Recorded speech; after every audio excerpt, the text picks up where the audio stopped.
Here with Barbara Talks Business podcast. And this is season 3 of my podcast now. And we're going to do things a little bit different than we have in the past. Let me know the parts that you enjoy and the parts that you miss. And at some point, we'll hopefully have exactly what you want. So, in the past, some of the changes that we're making is that I would always have a guest on my podcast show. And I had some requests that even though the guests were really great, that people wanted to see more of me and hear more from me. So, this season will be all yours truly, giving you some really cool business nuggets. And I have themed out what each month will look like. We're going from September through Thanksgiving with this season, and then we'll reanalyze what the next season looks like again. So feel free to share your thoughts. And today we will be talking about relationships, which is one of my very favorite topics ever in the whole world, both personally and professionally. And one of the other changes that we're making to the podcast for this season is that instead of going for a full hour, we're going to attempt to go around 15 minutes for each session. So maybe 10 minutes, maybe 20 minutes. Average will be 15. I'm going to do my best not to go over 20 minutes for you guys. And I'll also do my best to make it at least 10 minutes so that you're getting some really great content. And from this point forward, we're going to focus on giving you value as much as we possibly could squeeze into a 10 or 15 minute period. So as you jump on, please feel free to say hello in the chat. I am watching the chat and I would be happy to give shout outs to some of the people that pop in. Of course, as we get busier, we won't be able to say hello to everyone who pops in. But if you're here watching, please say hello in the chat and let me know that you're supporting me. But let's go ahead and jump in to this week's topic. So September is actually self-improvement month. So I thought this would be a great opportunity to not only work more on my own self-improvement, which I do regularly anyway, but to really take it to another level. But I also thought it'd be a great opportunity to invite you to take your self-improvement to another level as well. All right, I see hello in the chat from my friend Nick. Nick, this is probably your favorite topic. You love self-improvement. Obviously, the topic's not self-improvement, but but we are focused on self-improvement month, and the topic is relationships. So feel free to interact as you're here. And if you watch the replay, just put hashtag replay in the comments, and that would be awesome as well. All right, so moving forward, since you know that September is self-improvement month, think of something in your own life that you would like to improve. And at the end of today's show, I'm going to share with you the one thing I'm focusing on improving this month in my life. And it could be personal, it could be professional, it could be a combination of both. And so let's see, we have I want to put Nick's chat or his comment up here because this is a cool feature I could do. So Nick says the biggest room for anyone is the room for improvement. Boy, is that true. Nick, I don't know if that's already a quote or if you made that up, but if you made that up, boy, you better copyright that thing. Put Nick Kutchke at the end of that. So yeah, the biggest room for anyone is room for improvement. So thank you for sharing, Nick. So today we're going to talk about a few different kinds of relationships. We're going to start with probably the one that most people are thinking about if they're watching my show, because this show is called Barbara Talks Business.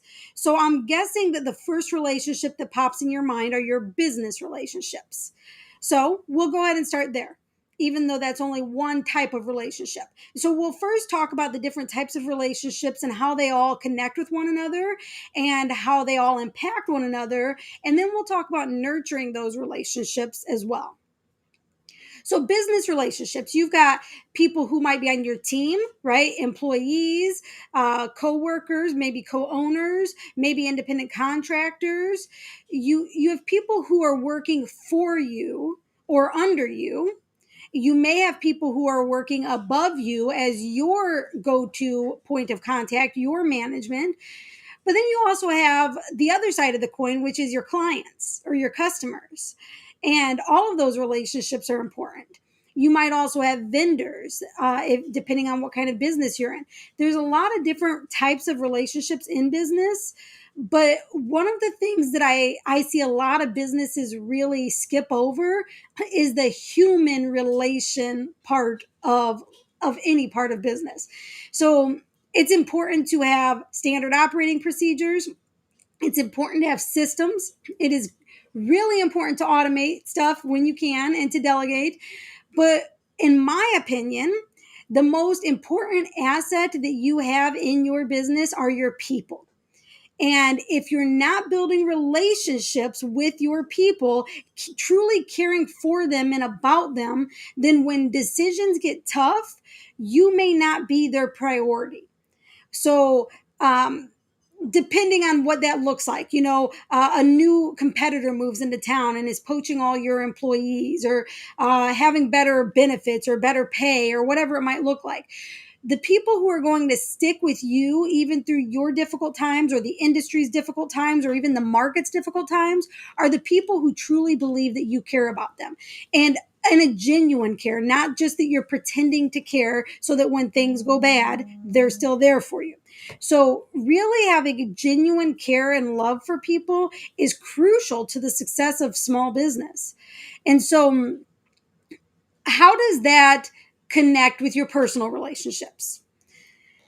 So when you are in business and you have maybe a spouse, possibly children, depending on what stage of life you're in, if your personal relationships are struggling, you'll find that likely your business will struggle, because you're many times we bring into our business what's happening at home, and vice versa. A lot of times we bring back home into our house, to our dining room table or to our bedroom, the struggles that we're having in the business world. And that could be stressful for our spouse, our children, or anybody else who has to be around us for long periods of time. So, as you continue to move forward and consider relationships as an important asset in your business, remember that they're important in your business because they're important in life. Every part of our life is built on relationships. In fact, the next two relationships I'm going to talk about are ones that are often left out or forgotten about. The first one being your relationship with yourself. How do you talk to yourself, whether out loud or in your own head? If you're constantly telling yourself how awesome you are, then it's going to be difficult for somebody else out there to really put you down, because you know how awesome you are. Now, you don't have to do that in a conceited way, but it is okay to be your own biggest fan. But on the same token, if you're constantly telling yourself how much you screw up and how stupid you are, and you're just speaking negativity into your own life, then what do you think everybody else sees you as or expects you to be? And so we've got to know those things, that the relationships that we have with other people are going to be very dependent on the relationship we have with ourselves. So in our business and our personal lives, what's going to show in our relationships is going to show a true indication of how we see ourselves. So if we are loving others and caring for others, then and building great healthy relationships, that's a good sign that we love and care about ourselves and we value ourselves. But the next one I want to jump into is one that is newer to me. Some of you may be great at it, and some of you, this might be very new to you as well. Strange. And so feel free to let me know how you feel about this next one. We're going to talk about your relationship with God. So I've learned through my journey that if my relationship with God is not up to par, then it affects my relationship with myself. It affects my relationship with my spouse, with my children, with my business team members, my clients, everybody.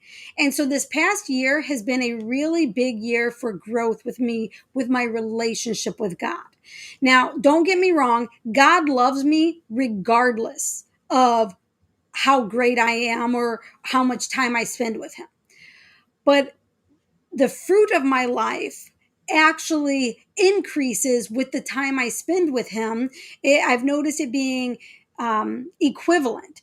The more time I spend with the Lord, the more I'm seeing blessings in my life and those around me. The more time I spend in the Lord's presence, the more I see my prayers going answered. And so it's been a very difficult but also interesting journey for me to focus on my relationship with God. And I noticed that when I don't spend time with him, when I'm too busy, if you will, to spend time with God, it actually makes me, at some point, I stop caring for myself and loving myself as a priority. I start putting myself on the back burner. I start getting stressed out about the other relationships in my life because I feel like these relationships are taking priority over everything else that I have, and not so much in a mean manner, but when we aren't focused on our true priorities, for me, that's God. If you're a believer, then for you, it likely is as well. And if you're not a believer, that's okay. You don't have to be a believer to watch my show and to glean information from me.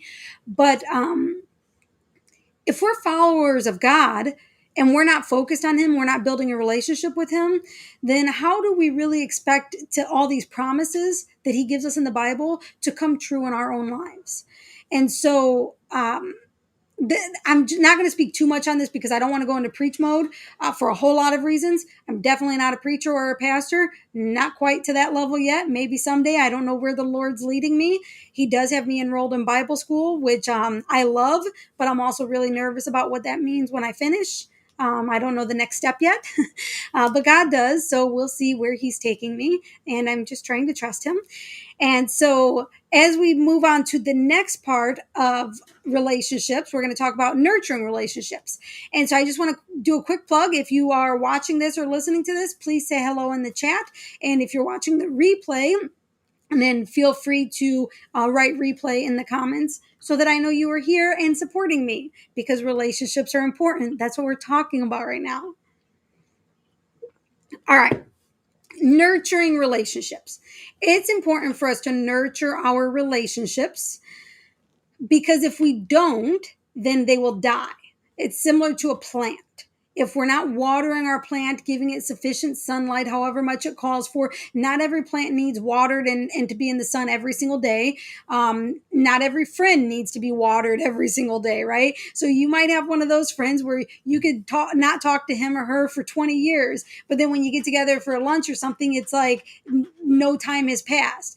And then you might have those friends that if you don't talk to 10 times a day, you feel like you're lost because you're used to talking to them so much. So every relationship in your life is going to require a different amount of nurturing, but every relationship that is important to you should be nurtured. And if you're still getting used to nurturing, trying to fit that into your comfort zone, it's okay to start off with a checklist. Now, do your best not to make this a routine checklist to where you're just only reaching out to people when it's their turn on the list. But when I first started really nurturing relationships a few years ago, I did use a checklist because I wanted to be intentional about it, and it did not come natural for me.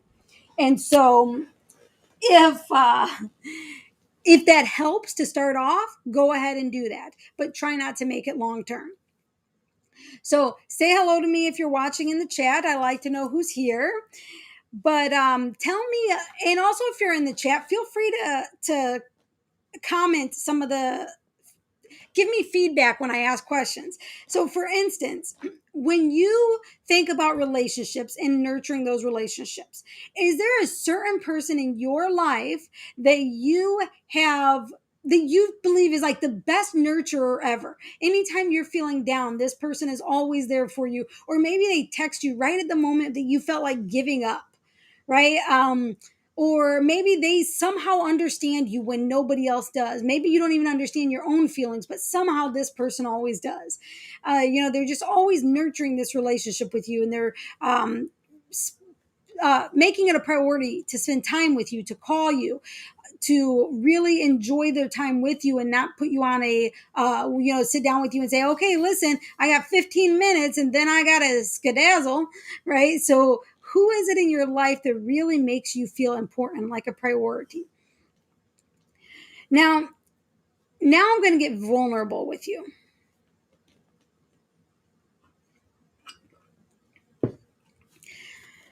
I want to share with you a truth in my life that some of you know and some of you don't.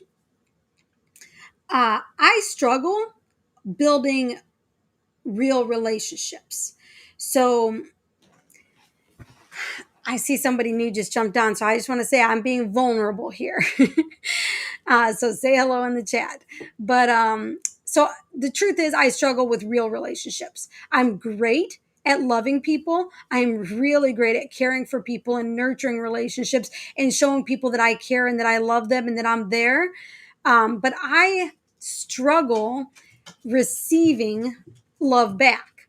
And I struggle letting other people into the deepest parts of me.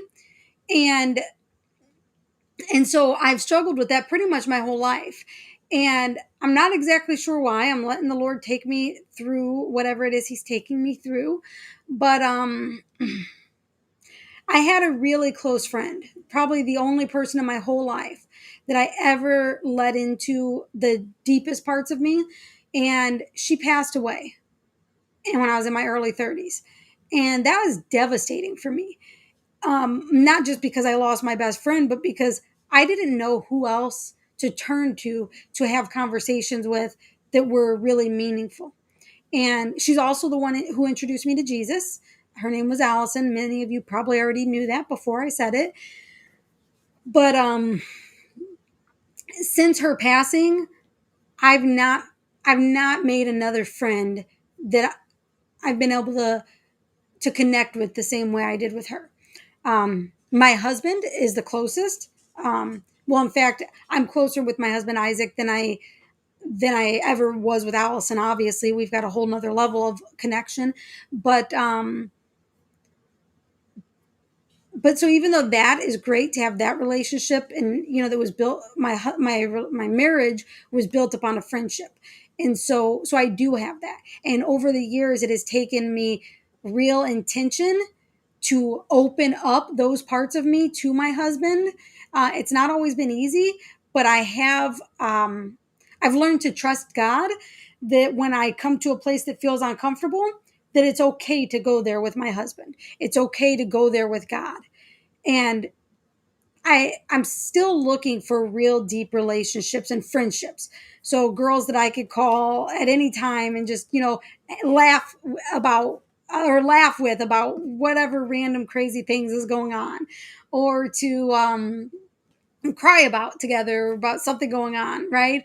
And so I have a few relationships in my life that I'd like to be a little bit closer, and I'm working on them. And I've even been vulnerable with the people that are on the other side of those relationships.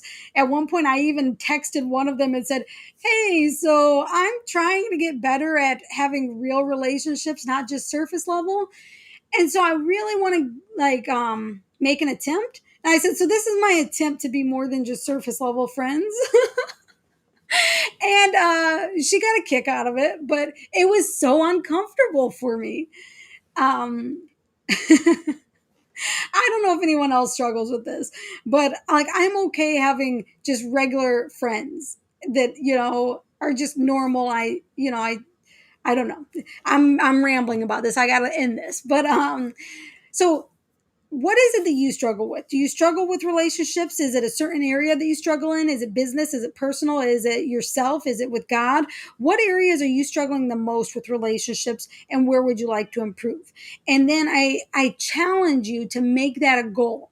And in fact, I've challenged myself to really be intentional for the months from September to November, to be strategic and intentional about growing real relationships, not surface level.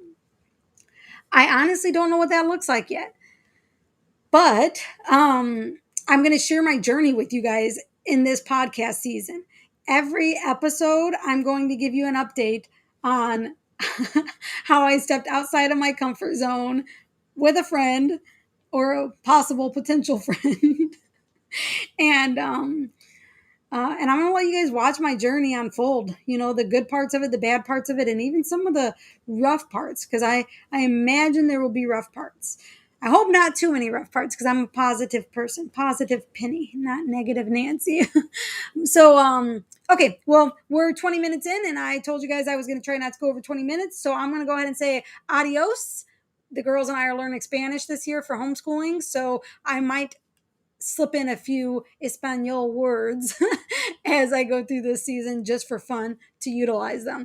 So, thank you so much for being here to support me. Again, say hello if you watch this live or the replay, and please share with your friends, anybody who you know could help.